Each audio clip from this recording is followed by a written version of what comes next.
Die Bibel ist witzig, weil Gott humorvoll ist. Gemeinsam werden wir einige lustige Situationen im Jona-Buch anschauen. Dabei ist der hebräische Text sehr ernst, aber der Humor befindet sich zwischen den Zeilen. Das Jona-Buch beginnt damit, dass Gott seinem Propheten Jona den Auftrag gibt, in die gottlose Stadt Ninive zu gehen und Gericht zu predigen. Doch Jona ging genau in die andere Richtung. Gott schickte einen Sturm und das Schiff drohte zu sinken. Die heidnischen Matrosen beteten zu ihren Göttern. Doch Jona schlief, tief und fest im hintersten Teil des Schiffes. Da trat der Kapitän an Jona heran und sagte zu ihm: „Was ist mit dir, du Schläfer? Steh auf, ruf deinen Gott an. Vielleicht wird sich dein Gott auf dich besinnen, sodass wir nicht umkommen." Obwohl diese Szene hochdramatisch ist, weil sich alle in Todesgefahr befinden, enthält sie auch eine Prise Galgenhumor.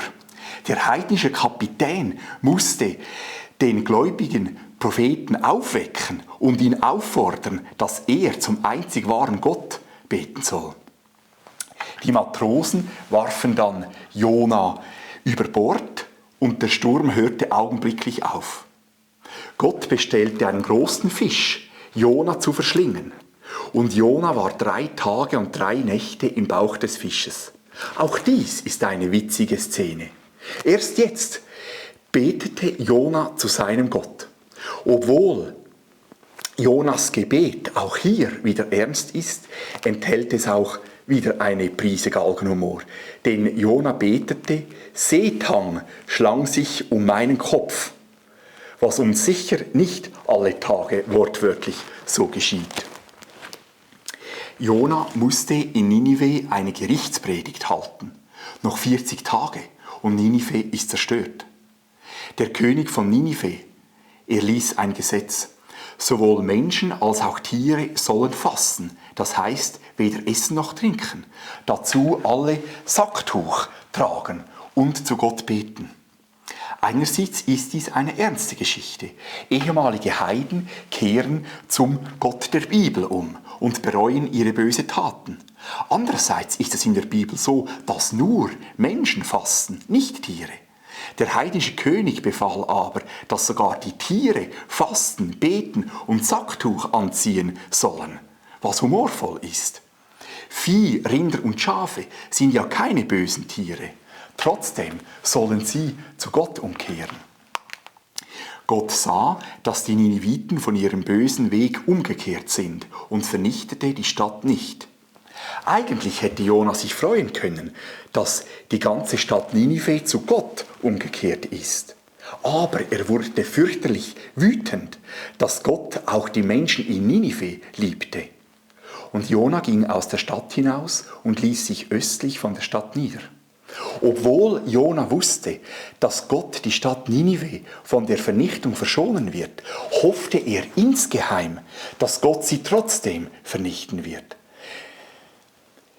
Mit eigenen Worten ausgedrückt hoffte Jona, dass Gott die Stadt durch einen Meteoriteneinschlag oder einen Vulkanausbruch zerstören wird. Jonas trotz wider besseres Wissen ist sowohl tragisch als auch komisch. Und Jona machte sich dort eine Hütte und er saß darunter im Schatten, bis er sähe, was mit der Stadt geschehen würde. Eine Hütte ist in diesem Zusammenhang eine Laubhütte als Sonnenschutz.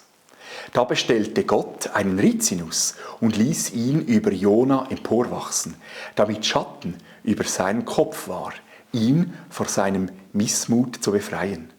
Der Rizinusstaude wächst sehr schnell. Und Jona freute sich über den Rizinus mit großer Freude. Der Humor besteht zwischen den Zeilen darin, dass Jona sich über den Schatten der Rizinuspflanze mehr freute als über seine eigene Sonnenschutzhütte, die er gebaut hatte. Anscheinend spendete seine eigene Hütte weniger Schatten als die Rizinusstaude.